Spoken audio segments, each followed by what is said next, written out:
حالیہ ڈیجیٹل مردم شماری کے نتائج کے اجرا کے بعد آئندہ الیکشن اب آئین پاکستان کی خلاف ورزی کے بغیر ممکن نہیں۔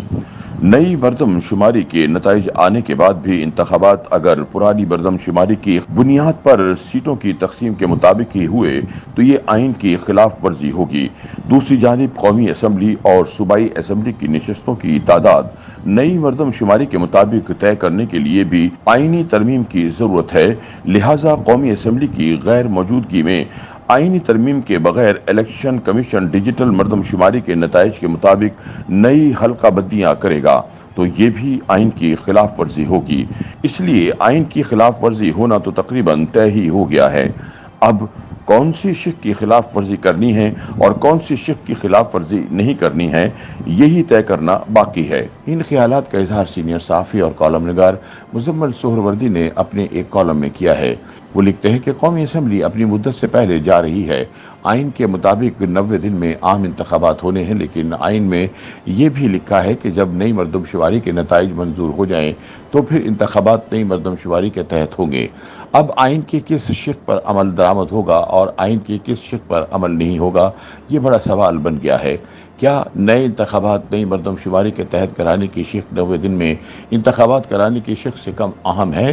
اگر مردم شماری کے نتائج منظور ہو جائیں تو پھر قومی اسمبلی اور صوبائی اسمبلیوں کی نشستیں نئی مردم شماری کے مطابق ہونی چاہیے۔ ملک میں انتخابی حلقہ بندیاں نئی نشستوں کے مطابق ہونی چاہیے، لیکن قومی اسمبلی اور صوبائی اسمبلی کی نشستوں کو نئی مردم شماری کے مطابق کرنے کے لیے بھی آئینی ترمیم کی ضرورت ہے۔ ہمارے آئین کے مطابق سیٹوں کی تعداد میں کمی یا اضافہ آئینی ترمیم کے بغیر ممکن نہیں۔ الیکشن کمیشن کے پاس یہ اختیار نہیں کہ وہ نئی مردم شماری کے مطابق قومی اور صوبائی اسمبلیوں کی نشستوں کا نوٹیفیکیشن کر دے، نہ ہی یہ اختیار حکومت کے پاس ہے۔ مزمل سہروردی بتاتے ہیں کہ قومی اسمبلی کی نشستوں میں رد و بدل اور ان کو نئی مردم شماری کے مطابق کرنے کے لیے آئین کے آرٹیکل 51 کے سیکشن 3 میں ترمیم کرنا ہوگی۔ اس کے بغیر سیٹوں میں رد و بدل ممکن نہیں۔ کس صوبے میں قومی اسمبلی کی کتنی نشستیں ہیں یہ آئین میں لکھا ہے، اس لیے آئین میں ہی ترمیم کرنا ہوگی۔ اسی طرح کسی صوبے کی صوبائی اسمبلی میں کتنی سیٹیں ہوں گی یہ بھی آئین کے آرٹیکل 106 میں درج ہے۔ نئی مردم شماری کے نتائج کے مطابق صوبائی اسمبلی کی نشستوں میں رد و بدل کے لیے آئین کے آرٹیکل 106 میں ترمیم کرنا لازمی ہے۔ ایک طرف تو نئی مردم شماری کے نتائج قومی مفادات کونسل نے متفقہ طور پر منظور کر لیے ہیں، لیکن اس کے بعد نئی حلقہ بندیوں اور ان نتائج کے مطابق سیٹوں کی تقسیم کے لیے آئینی ترمیم نہیں ہوئی ہے۔ سب کہہ رہے ہیں کہ انتخابات میں تاخیر اس لیے ہوگی کہ نئی حلقہ بندیاں ہونی چاہیے۔ سوال یہ ہے کہ آئینی ترمیم کے بغیر حلقہ بندیاں کیسے ہوں گی؟ یہاں تو آئین کی شقیں ایسی آپس میں ٹکرا گئی ہیں۔ ایک طرف آئین میں لکھا ہے کہ جب نئی مردم شماری کے نتائج آ جائیں تو انتخابات نئی مردم شماری کے مطابق ہوں گے۔ دوسری طرف آئین میں ہی رکاوٹ ہے کہ بے شک نئی مردم شماری کے نتائج آ بھی جائیں، پھر بھی جب تک آئین میں ترمیم نہ ہو قومی اور صوبائی اسمبلیوں کی نشستوں میں کسی بھی سیٹ کا رد و بدل ممکن نہیں۔ اب یہاں بھی آئین کی کون سی شق چلے گی؟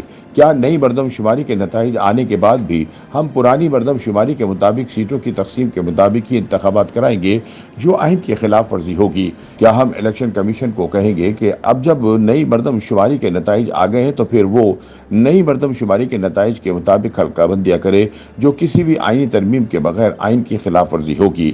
مزمل سہروردی کہتے ہیں کہ اب ایک منظرنامہ یہ ہے کہ الیکشن نئی مردم شماری کے مطابق ہو، لیکن سیٹوں کی تقسیم پرانی مردم شماری کے مطابق ہی رہے گی۔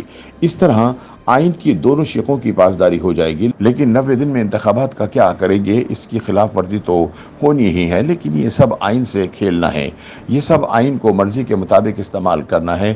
کچھ لوگوں کی رائے ہے کہ معاملہ سپریم کورٹ چلا جائے گا، لیکن کب؟ موجودہ چیف جسٹس کے دور میں جائے گا یا اگلے چیف جسٹس کے دور میں؟